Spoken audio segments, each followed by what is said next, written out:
Penguin Random House Canada presents Our Crumbling Foundation, How We Solve Canada's Housing Crisis, by Gregor Craigie, read for you by the author. This book is dedicated to everyone whose life is on hold because they cannot find a home of their own. Author's Note. While this is a book about housing, it inevitably deals with those who have none, which raises the question of what people without housing should be called. I use the words homeless and homelessness in this book, but I also use some of the other terms that are becoming more common, such as unhoused or people experiencing homelessness. While some housing advocates object to the word homeless, arguing it now has negative connotations, I have interviewed many people who are sleeping on the streets, and the vast majority of them have described themselves as homeless. As a result, I'm comfortable using the term. When the Associated Press updated its style guide in 2020, it said homeless is generally acceptable as an adjective to describe people without a fixed residence. However, the guide urged AP writers to avoid the dehumanizing collective noun, the homeless, instead using constructions like homeless people, people without housing, or people without homes. There is also the question of what exactly constitutes housing. In this book, I use the term broadly to cover home ownership, rentals, shared living arrangements with roommates, and even less traditional living arrangements, such as living in an RV. That's not to say that everyone who lives in a recreational vehicle wants to live in one. Indeed, many do not, and I describe that in more than one chapter. However, housing can take many forms, and I use the term accordingly. On currency, costs and prices are in Canadian dollars, unless stated otherwise. And one final note on anonymity. I have used the real names for the people who are quoted in this book, with a few exceptions where a person needs to maintain anonymity for personal or professional reasons, or for reasons of safety. Introduction. Just the beginning. Canada is caught in a housing crisis. It's been obvious in Toronto and Vancouver for years, as the sight of homeless people on the streets became as common as news stories about record-high home prices.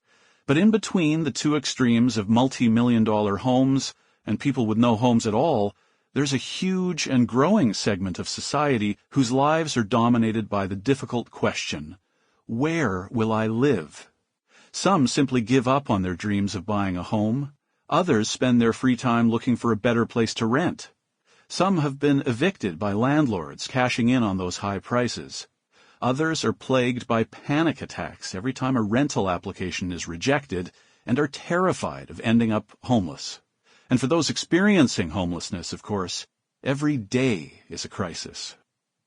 Stories like these aren't new. Housing affordability in Canada has been a concern for some people for years.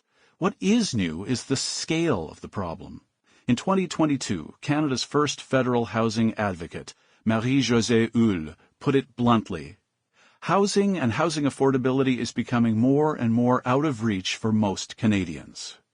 Many are young, employed, and well-educated, but those things don't mean what they used to mean in Canada. The old rule that going to school and getting a good job would allow you to buy a home doesn't apply anymore for many young Canadians. There are many reasons for this.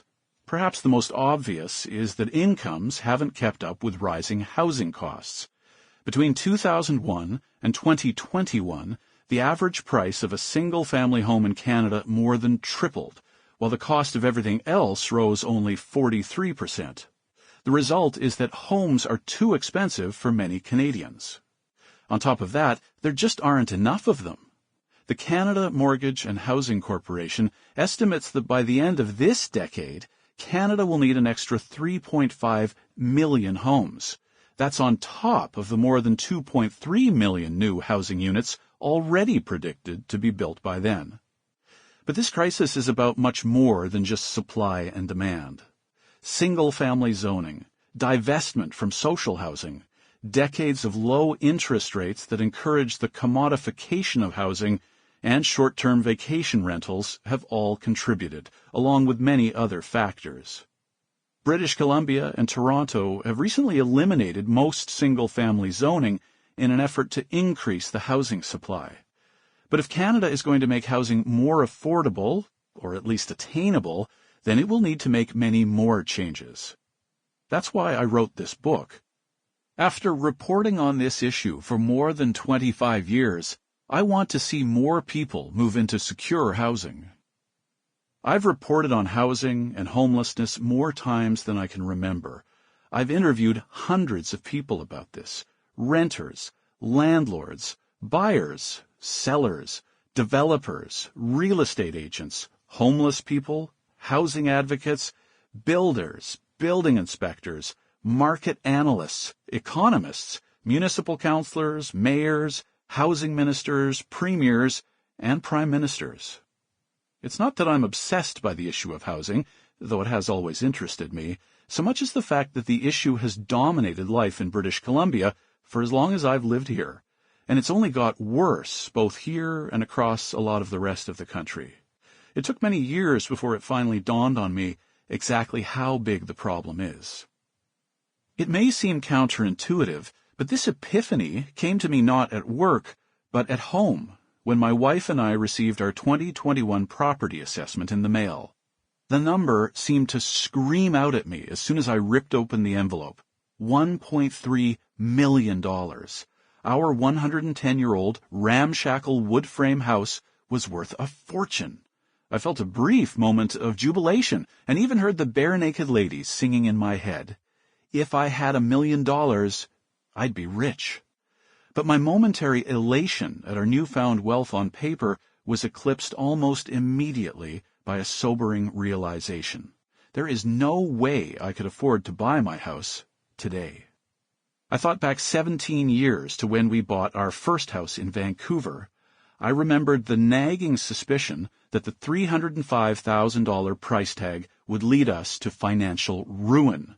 Little did we know it would be the best financial decision we'd ever make. Sure, we have another decade or so of mortgage payments in front of us, but we're extremely lucky. Today, my journalist salary, combined with my wife's teacher salary, simply wouldn't be enough to buy that house or the one I now call home.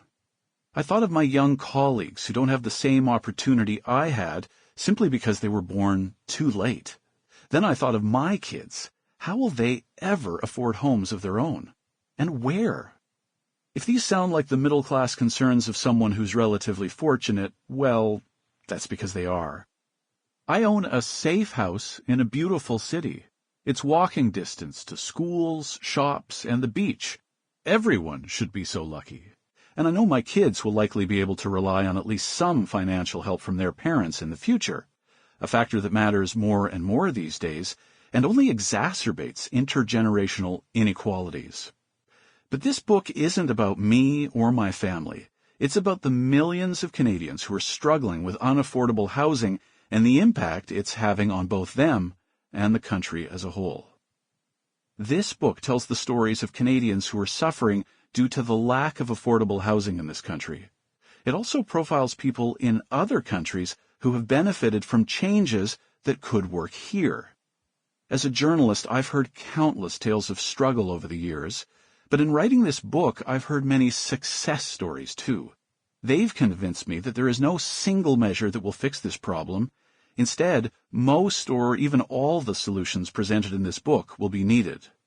Of course, many measures have already been introduced in Canada, like co-op housing, which has been around for decades, and the recent 2-year ban on non-Canadians buying residential properties here. But much more is needed. It's tempting to think we might just do nothing and wait this all out. While house prices smashed records during the first 2 years of the COVID-19 pandemic, they started to drop in 2022. But make no mistake, housing is still too expensive for millions of Canadians.